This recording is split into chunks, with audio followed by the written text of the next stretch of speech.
The latest update arrived yesterday in World of Tanks console, and today's video is going to showcase how you can take advantage of the update, along with showcasing the 3 brand new tanks, well, 2 kind of tanks that have been in the game but such a long time ago that they're probably new for the majority of players, along with of course a completely new tank that is in Cold War, and it is the kind of Chinese WZ-122, and we'll cover all of those in just a second. But before we get started, I want to highlight something for you to all kind of think about when deciding what you're going to do on World of Tanks this week, and it really is quite important if you're interested in playing tier 10, and that is because there is currently a double silver event that will be going on during this week, and so you will be able to get double silver when playing tier 10s, which essentially leads me on to the next point. Yes, of course you'll make more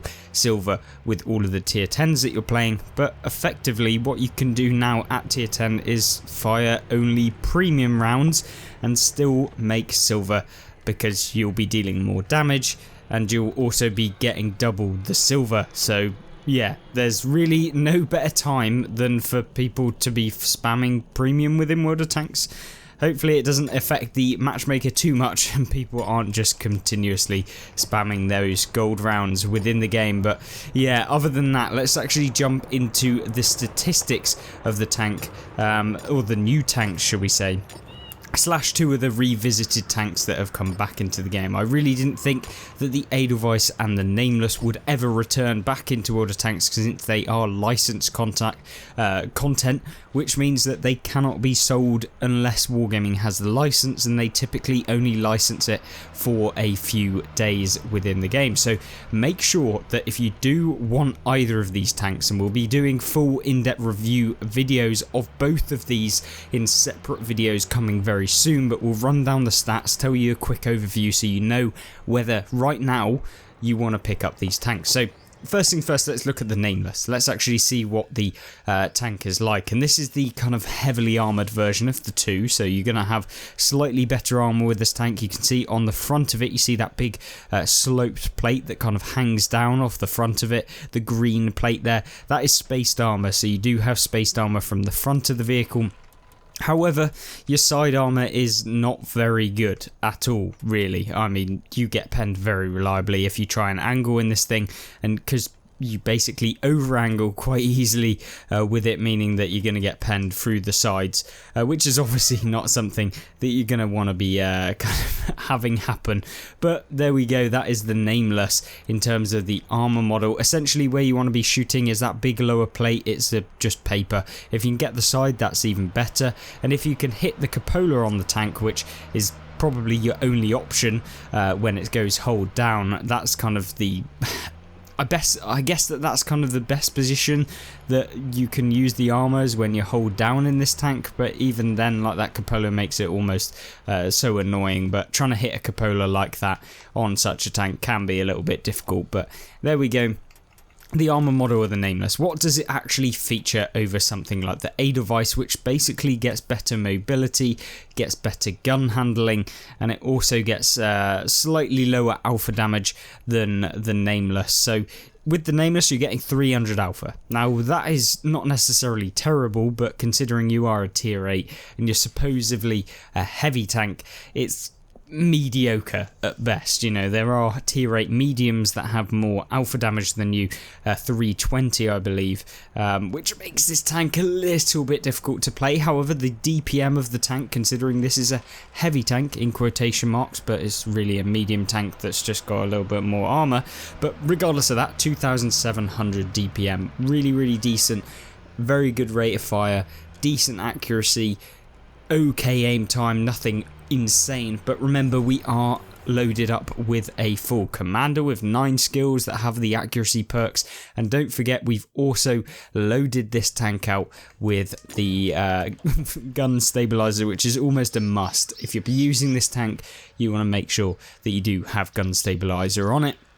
As far as equipment wise, because I'm poor and I have to literally kit out tanks every single video, we don't have full equipment on it, but if I was to pick another one, it would either be the view range, or alternatively, because this tank is a little bit sluggish in game, I might even go for something like the advanced powertrain or even the traction system to boost up that speed. To be honest with you, you're probably better off with the advanced powertrain, since that increases the horsepower, which means that you can get up to top speed quicker, and also just enables you to maintain your speed a little bit better, which I think is what this tank really suffers from, because although the max speed is 50 kilometers an hour, you're probably not getting up to that in the majority of situations, so it can be a little bit tedious. But the tank overall, it's not terrible, but it definitely isn't super overpowered, and you're probably not going to be seeing this thing just rampaging through hordes of opponents if they're on your team or if they're on the enemy team.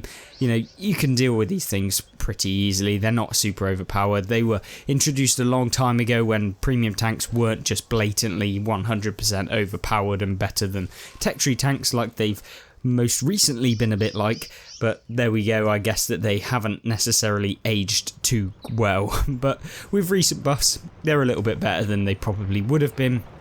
Now, talking about the Nameless, let's move on to the Edelweiss. This is the other tier 8 tank, and this is actually a medium tank, I believe, or like actually designated as a medium tank, and you do get slightly lower hit points, as we've talked about, and you also get increased mobility, and this is more effective mobility. You get less DPM, however. You also get slightly better kind of base accuracy. We haven't actually kitted out this tank, in fact we have, so you've actually got worse accuracy with this, but you have got that lower alpha damage, which is where you're kind of lacking in the DPM. You can reload faster, but you aren't doing that as much damage, but you also have the ability to spot in this tank, and that's something that the Nameless doesn't really have. Yes, we have got the camo on this. We aren't running advanced optics, which I would recommend if you're going to be playing in the Edelweiss. Obviously, if we swap the commander over from the Nameless itself, so we can get a little bit better of a comparison here to kind of make your judgment as to whether you want it. We have got better view range, we've got better concealment. This tank is more of your traditional medium tank, but it also has armor, at least to a degree. You know, you're probably not going to be bouncing everything, but you can bounce a couple of rounds, since the spaced armor on the side and the spaced armor on the turret, and that cupola is a little bit lower like profile, so it's not as bulky and chonky as the Nameless typically has here. You can see the difference in cupola size, yeah, and it's also covered by your gun, and often if you turn your turret you can actually block that cupola. But yeah, overall the tank's armor probably not going to be bouncing everything, but it certainly can bounce a few rounds, and so they are very kind of interesting tanks to play. And of course there aren't that many Japanese premium tanks within the game, so if you're interested in this type of playstyle, if you're interested in a Japanese heavy tank that isn't really a heavy and more like a medium with good DPM, then maybe you'll go with the Nameless. Otherwise, I would recommend the Edelweiss. I think the Edelweiss is the better of the two. I think you'll be able to have far more consistent games with this tank. You've got a better reload, although slightly worse DPM comparatively. But I think, yeah, this one is just the way to go in terms of just having those better, more consistent games. And that's pretty much those two tanks. If I was to purchase them, however, and you can do that in the store, you can see the price of them. They should be somewhere in here. Wargaming love selling them. I mean, it would help if I wasn't looking in the Cold War tanks. Here you go. The Valkyria Chronicles Nameless is 13,400, or you can get the Edelweiss for 9,350. And considering the price differences, I would 100% go with the Edelweiss. You're probably not going to be wanting to go with the Nameless, since it is just that much more expensive, and I wouldn't really recommend getting both of them. Like, once you've got one, they're pretty much just a very, very similar sort of playstyle. Just pick your preference, and I would definitely recommend, for the price saving as well, the Edelweiss as the better tank of the two. Of course, we still have like the ISU 152K that you can pick up, and all of the bundles that I'm going to go through as well. But before we do that, what I'll do is jump onto the Cold War mode and showcase the 122 tank as well, so you can see what that tank is actually like and why I really enjoy this tank within the Cold War game mode. And that's because this tank has really good accuracy. It is so accurate. At least it feels very accurate. The aim time's good. You also have really good DPM, so you're reloading in 6 seconds to do 470 alpha damage, which is pretty decent, pretty consistent. And I think that's where the WZ122 comes in pretty clutch. You do, however, come up against the FV4211, which we all know is fairly overpowered, but yeah, I think it can kind of hold its own. Your armor doesn't work 100%, so you're not really going to be able to bounce, but it does have a multi-turret mode, so you can fire a 4-shot kind of missile salvo, but to be honest with you, it's rubbish unless you're coming up against the backside of the tanks. I've tested that out a little bit, and of course there will be a full review of the tank itself when I make that this week, coming soon. So we'll be looking at all 3 different tanks in 3 videos, and you can get a full in-depth analysis of each of them, and hopefully that will showcase some really good gameplay as well. But there we go, the WZ122. How much will it cost you in the store? If we have a look, it will cost you 13,850. Is it worth it? In my personal opinion, no, probably not. I don't think that this tank is necessarily a tank that I would rush out to go and buy.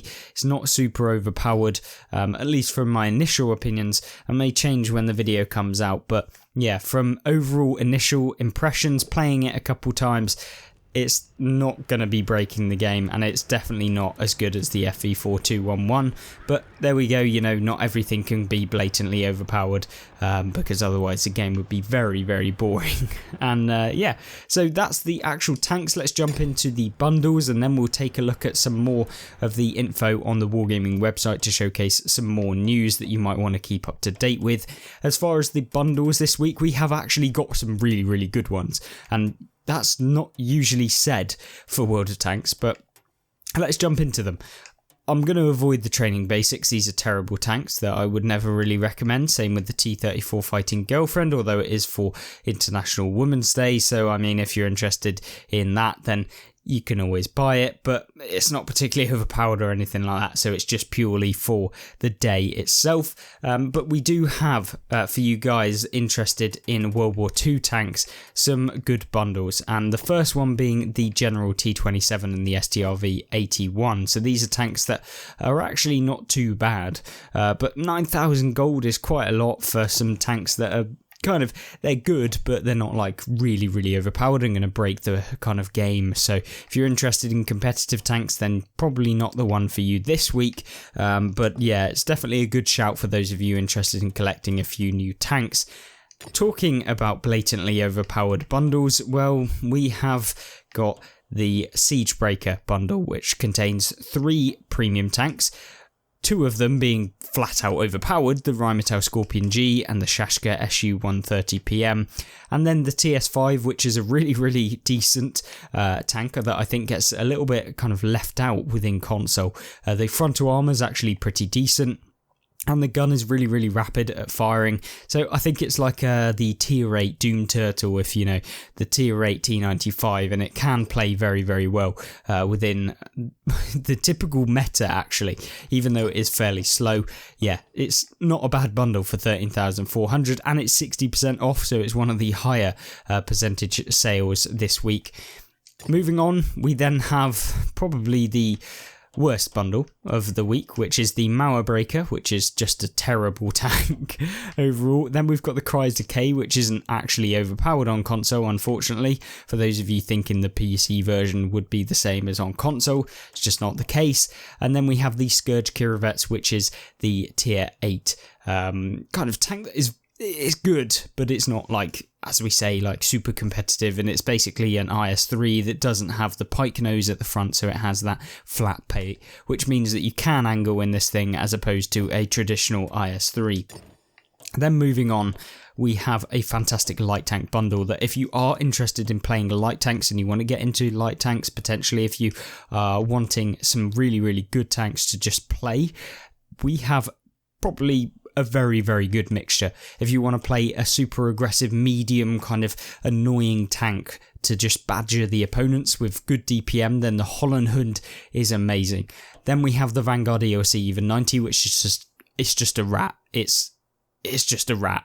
It literally tiny, probably one of the smallest tanks in the game, if not the smallest tank, other than something like an Armadillo, and even then it's probably on a very, very similar scale. And this thing has a 3-shot autoloader off the top of my head, I believe, which, yeah, it's so fun to play. It's one of those tanks that you have to really try out. It's not super overpowered in like the sense of its statistics, but in game, because it's so small and because it's so hard to hit, that actually accounts for being good. Like, it makes the tank so much better.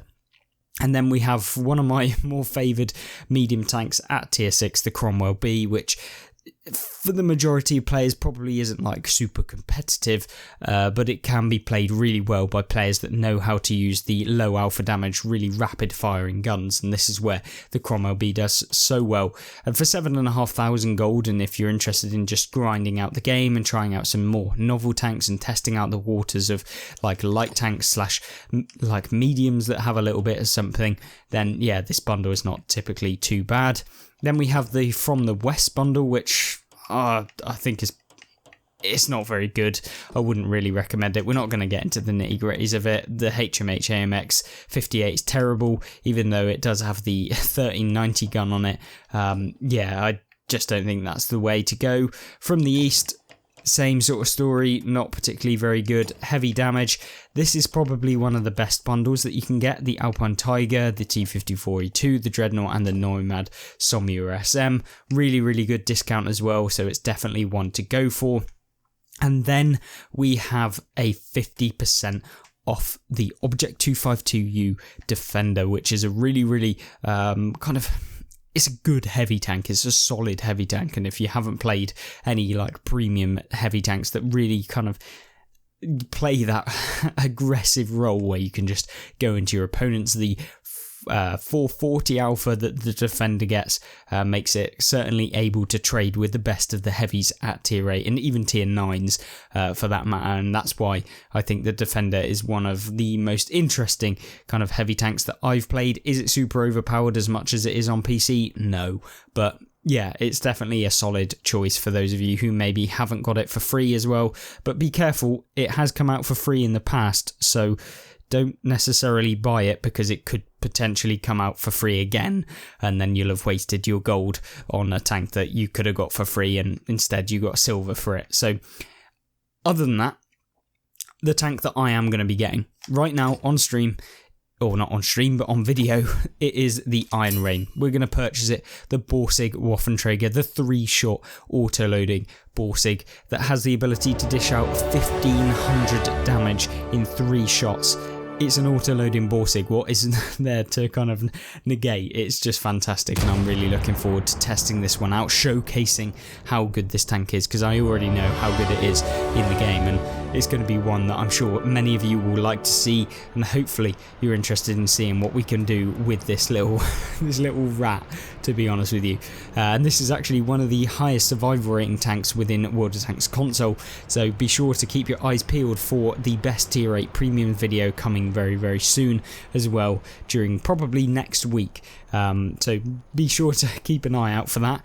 But without further ado, let's actually jump onto the PC kind of screen and we can see what else is actually happening this week other than the specific in-game stuff that you've seen already. Jumping onto the PC, of course, we did mention it earlier that there is the International Women's Day, and as part of this you can pick up a few female commanders within the game, and so you can actually see those right here, and we'll click on the article where we can see what is exactly coming out on International Women's Day, which will be running until the 15th of March, so we have the entire week to kind of get your hands on these sort of things. But essentially essentially it is some emblems that you can get from just playing the game, and then as you go through you can be able to earn the Phantom of Fallon 3D Hero Commander as well, which looks like this, and I'm sure we were able to earn it last year as well as part of it, or alternatively you can just buy it for 4,600. And then the tank that we talked about, which was the T-34 Fighting Girlfriend, which comes with the tank commander as well, and a garage slot for 1,965, which I don't think is really worth it unless you super want to play a T-34 premium tank. But yeah, not particularly too interesting for the kind of the tank that they released with this, but there we go, you know, it is what it is, and hopefully if you're interested in getting these emblems, then you kind of grind your way through the XP requirements that you have to get this hero commander, which will give you more XP per game because they get like a slight bonus over like the standard commanders that you will be able to recruit from the barracks. So yeah, there's just another kind of pay to win aspect of being able to, well, pay to progress, I should say. And then we have the Pi Day, which will be running for the entire week, where you can essentially get some more emblems. Don't quite know why this is even a thing, but there we go. I mean, if you're interested in getting your hands on some weird emblems, then go ahead this week. And then, of course, as we talked about at the very start of this video, the tier 10 double silver week, which will be able to guarantee you double silver if you manage to deal at least 500 damage, or if you deal 500 spotting assist damage, or you detect 2 or more enemies in a surviving battle. You don't have to complete all of them, just one singular one, and then you'll get the double silver, which pretty much means just play a tier 10 game and you'll be able to get that, and yeah, make the best of it.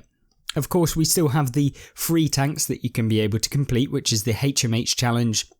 Obviously, continue with that if you're interested in getting this tier 6 amazing Russian tank within the game, or Soviet tank I should say, which is really, really good. And then we have the Iron Warrior challenge, where you could essentially just get through all of this, which will grant you some premium time. You have to like do these long-term challenges which run for I believe 3 weeks, so you've got 3 weeks to complete the Iron Warrior challenge, and you'll get 3 days of premium. If you then do the Hold the Line, you'll get a further 3 days of premium, and you can also get 1 million silver, you can get a day of premium and a top secret keycard if you complete all of them combined, so that's really, really decent.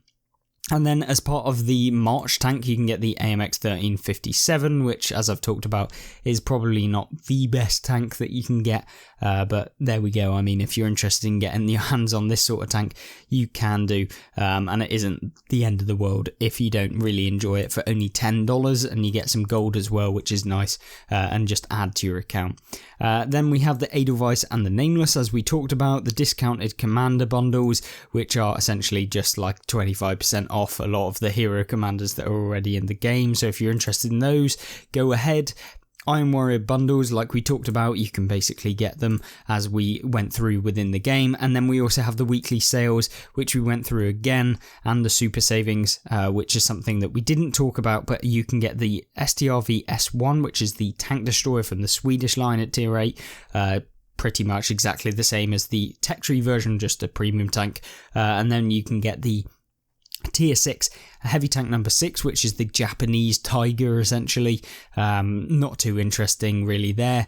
And then tier 8 German VK7501K, which is the icebreaker version, so it's kind of like a VKB that's mixed with, like, I don't know, it's like a stock VKB at tier 8.